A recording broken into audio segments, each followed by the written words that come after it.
All right, we're good to go. All right, thank you, Cami. Welcome everyone to the Mine Land Reclamation Board meeting for November 2022. This is a virtual meeting, so can you folks confirm that everyone can hear? Good, thanks. All right, so at any time, being this virtual, if you have any problems, just Cami's probably the best contact. Most of you folks have her information, so if you have any problems, just get with Cami and she'll let us know. So let's get started. Kind of a short agenda today, which I appreciate. Let's start with roll call of the board. Nell Warren Morse. Here. Tim Mock. Present. John Singletary. Here. Patrick Ortiz. Present. Okay, we have all our active members actually present today, so that's a good thing. So, all right, let's start with approval of the October 2022 minutes. Any questions on the minutes that were in our packets? Comments? If not, can I get a motion to approve? Motion to approve the minutes. Second. Thank you, Tim. Second by John. All in favor, please confirm with aye. Aye. Opposed, same sign. All right. Next, we have a list of continuances and withdrawals. There's 3 on the agenda for today. Are there any questions or comments around those from the board? If not, can I hear a motion to approve? So moved. Second. All right, thanks, Nell and Tim. All in favor, say aye. Aye. Aye. Opposed, same sign. All right, so the board has approved those 3 continuations for this month. Next on our list is Executive Director report. Tim, would you do us the honors? You bet. Thank you, Madam Chair, members of the board, Director Brannon, Tim Mock, Deputy Director for the Department of Natural Resources. A couple updates here. As you all have been aware, it's been a challenging time for DNR and Parks and Wildlife, and you've probably seen the recent media stories. As you know, Dan Prenslow retired effective November 1st, and Heather Dugan will continue in the acting director role until a new director is hired. We expect to roll that announcement out within the next couple of weeks here. Other news, the governor released his fiscal year 23-24 budget request. It's a pretty precedent setting for DNR, and we're proud to submit this consequential budget package. It includes funding for regulating oil and gas to protect public health, safety, welfare, and the environment and wildlife resources, reducing the risk of catastrophic wildfire, defending the state's water interests, responding to increased outdoor recreation visitation in our state, and supporting wildlife management and habitat conservation. More specifically, we've got requests in for oil and gas mission change operational regulatory support, 3.3 million and 29 FTE. Colorado River policy and technical support for 1.9 and 13.9 FTE. A wildfire mitigation investment package for $9 million. And continuing our co-swap wildfire mitigation program, another $5 million. Support for winter recreation avalanche safety is at 1.1 and 5.5 FTE. And then we've got 1.9 million in additional resources to manage and protect Colorado state parks. Some other updates, we are currently interviewing candidates for a new legislative director for the Department of Natural Resources. We've got the first round complete.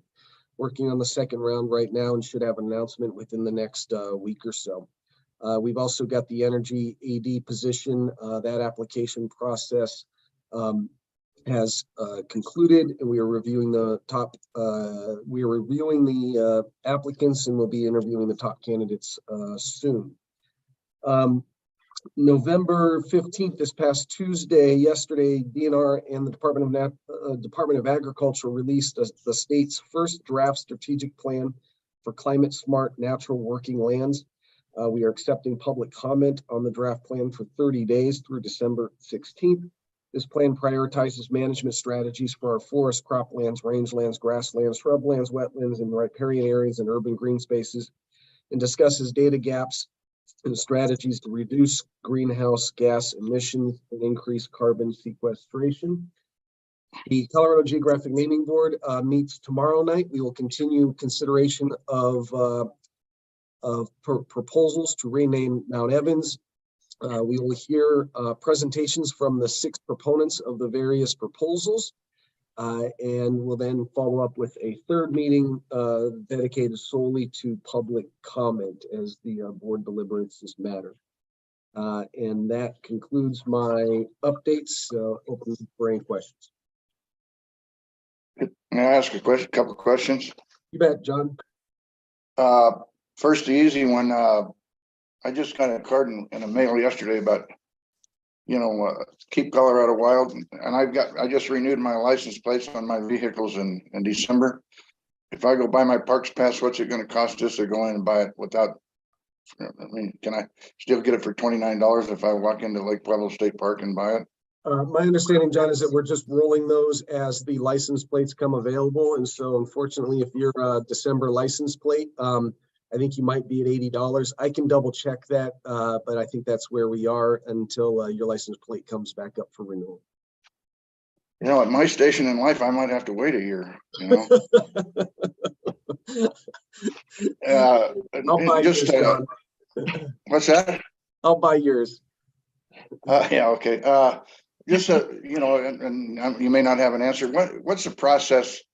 And is there going to be any opportunity to contribute to that process in the new hire for Director of Parks and Wildlife? And do you know what that's going to be about? And is there room for some input from somebody like me? Or yes, I think Director Gibbs and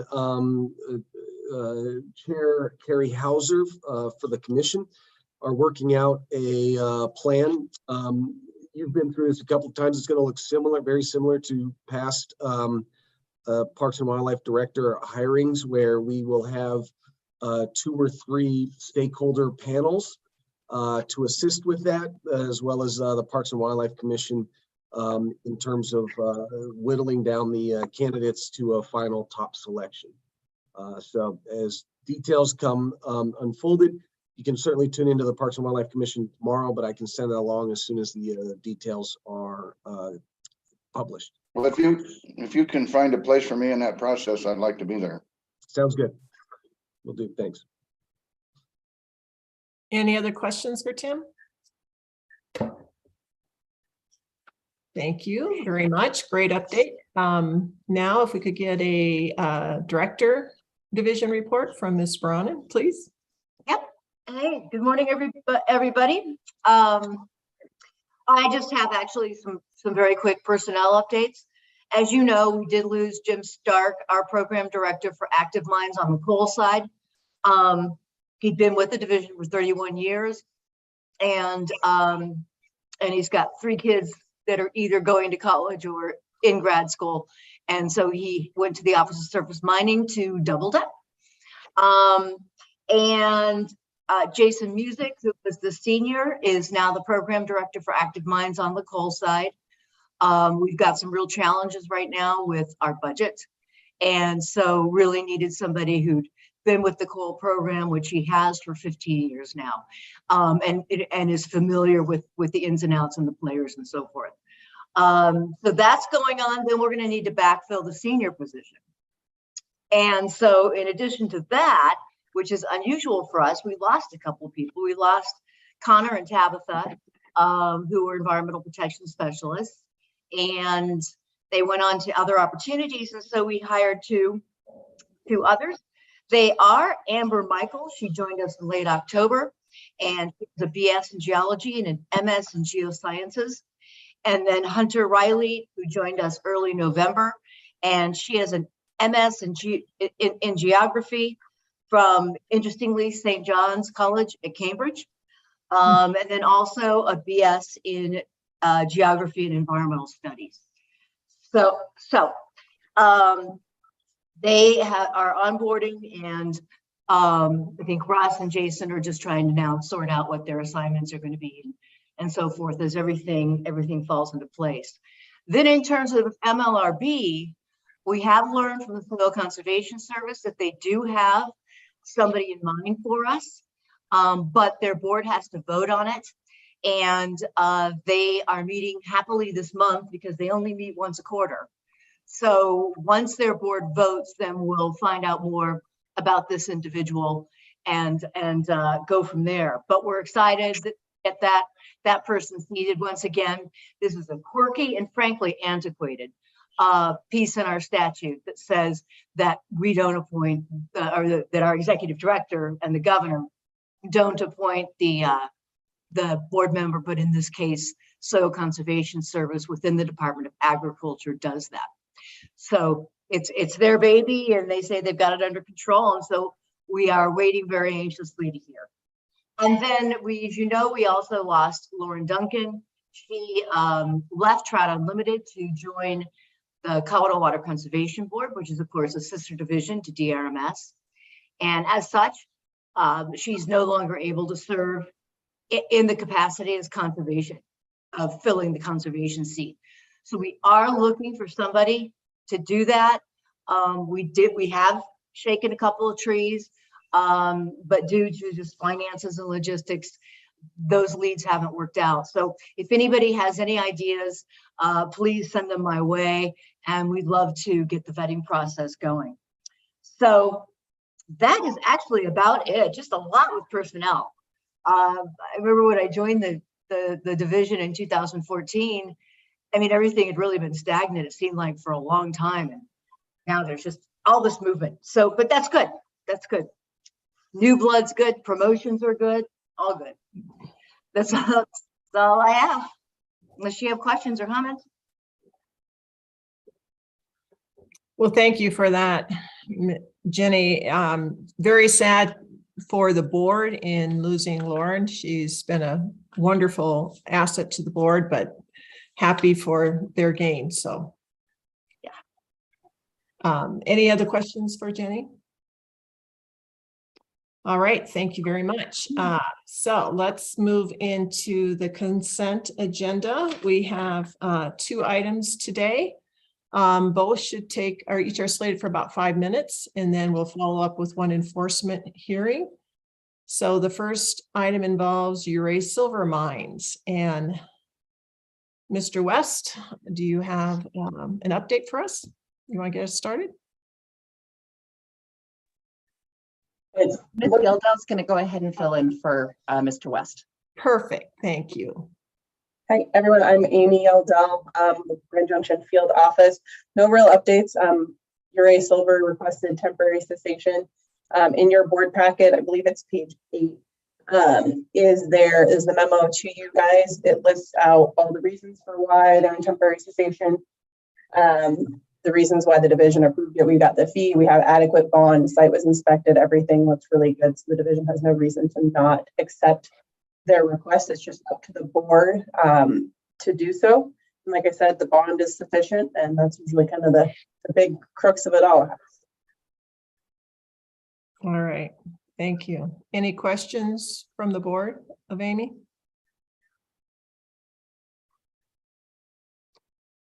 If not, do I hear a motion to accept? So moved. Second. All in favor, say aye, please. Aye. All opposed, same sign. All right, so the staff has accepted the board's recommendation for the first notice of temporary cessation by Uray Silver. All right, so we'll move right on. That was easy. The next one is involves the Wormer Ranch number 4 mine. We have DRMS file number M-2021-045 and the consent agreement. Do we have witnesses here for that? And do we need to swear them in if we do? Madam Chair, this is Russ Haynes. Because it's consent and stuff, there's no anybody is here representing such a staff. Perfect, perfect. All right. Would you please proceed then? Is this Dustin's, Amy, or? Yeah, this is Dustin. He's on the call. Okay. Dustin Zappa with the division here. Yeah, just Weimer Ranches division approved their permit last year. While they were going through the county process, they held off on posting the financial warranty, and they've now requested an extension. Division supports their request. Okay. 6-month extension? Yes. All right. Any questions of the board for Dustin?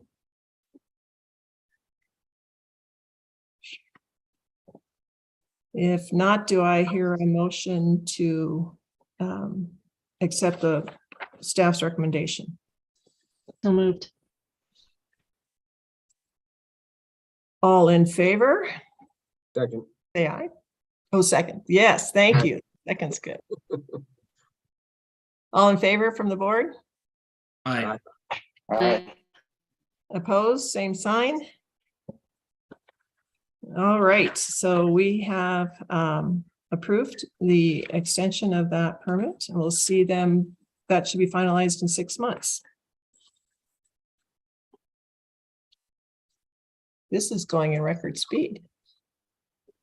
All right, so we'll move into an enforcement hearing, and here we do need people to testify, right? Correct? Yeah. Yes. Thank you. So everybody who is going to be involved in the enforcement hearing for the Eddie Clayton case, which is file number M1999-022, will you please give your name and swear to tell the truth? Name's Clayton Wine. I'm with the division. I swear to tell the truth. Thank you. Travis Marshall. I'm with the division, and I do swear to tell the truth. Anyone here on the applicant's behalf? All right, let's proceed. All right.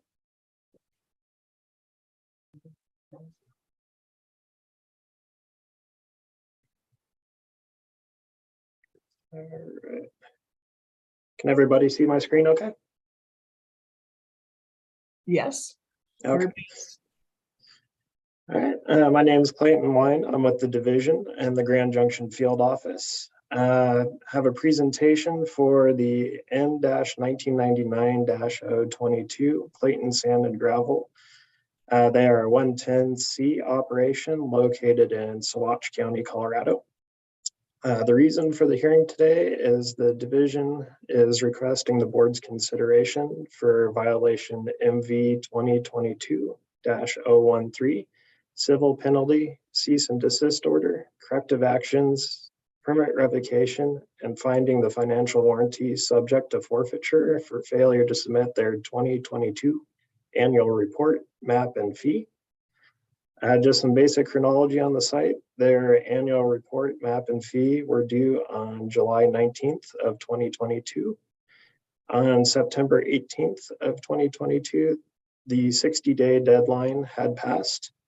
And on October 3rd of 2022, the division issued a notice of violation. Some applicable statutes that apply The operator was found to be in violation of CRS 34-32.5-116, parent 3, parent A, and parent B by not submitting their required annual fee map and report by the July 19th, 2022 anniversary date. And pursuant to CRS 34-32.5-124, parent 6, parent A, upon a determination after a hearing that a violation of the permit provision has occurred, the board may suspend, modify, or revoke such a permit. Pursuant to CRS 34-32.5-118, parent 1, parent B, a financial warranty is subject to forfeiture when the board determines that the operator is in default under the performance warranty and has failed to cure such a default, although the operator has been given written notice and ample time to do so. Failure to file an annual report and pay the annual fee constitutes a default under the operator's performance warranty. Some history of violations for the site, both in 2018, 2019, and 2020. Violations were issued for the site for failure to submit their annual fee report and map. The division had mailed the notice of violation MV 2022-013 to the operator on October 5th of 2022 to provide the operator 30 days of notice prior to this hearing. The staff recommends that the board affirm violation number MV 2022-013 issued by the staff on October 3rd of 2022 for failing to submit the required annual report, map, and fee for 2022 in accordance with CRS 34-32.5-116, parent 3, parent A, and parent B. The division recommends that the board affirm the cease and desist order issued by the staff on October 3rd of 2022. And the division recommends that the board affirm a civil penalty of $323 issued by the staff on October 3rd of 2022. The division recommends that the board revoke permit number M1999-022 pursuant to CRS 34-32.5-124, parent 6, parent A. And the division recommends that the board find the financial warranty for permit number M1999-022 in the amount of $7,900 subject to forfeiture pursuant to CRS 34-32.5-118, parent 1, parent B, and direct the staff to schedule a board hearing for forfeiture of the financial warranty and provide proper notice of the hearing to the operator and the financial warrantor in accordance with the provisions of CRS 34-32.5-118, parent 2. Does the board have any questions for the division?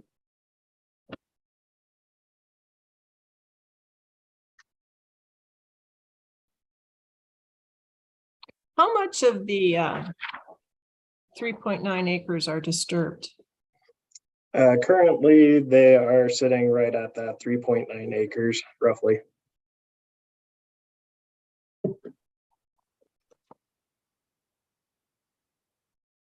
Any other questions from the board? I apologize if I missed this, but have you had much direct interaction with this operator or response? I have attempted to contact the operator by email a couple of times and by phone a number of times over the last month and a half. I have not received any responses from the operator. Has there been, does the staff recall any interactions with them for the last 3 years? It looks like they've consistently been in violation. From the most recent inspection that we did out there, which was in August of 2018, the operator was not present for that inspection. The past violations had been abated So the operator had eventually been in contact with the division to remedy those violations.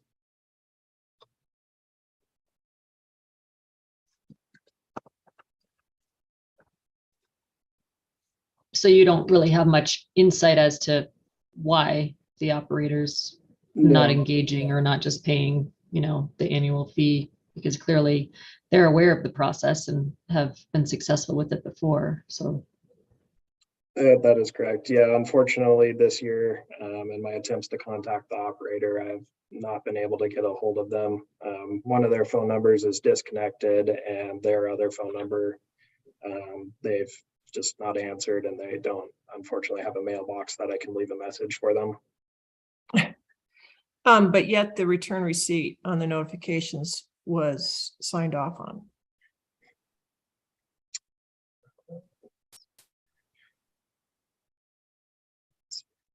Correct.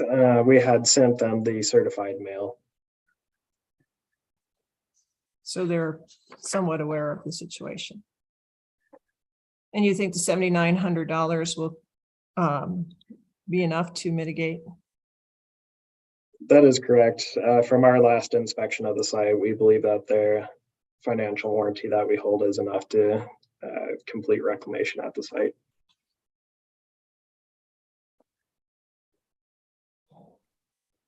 All right, any other questions? Patrick, John, Tim? All good. All right. Can I hear a motion to accept the staff's recommendations, which are?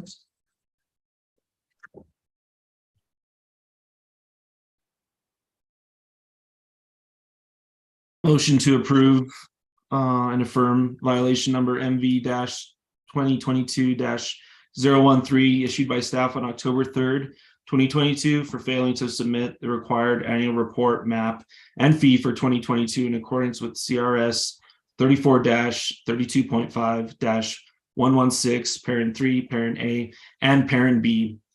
Affirm the cease and desist order issued by staff on October 3rd, 2022.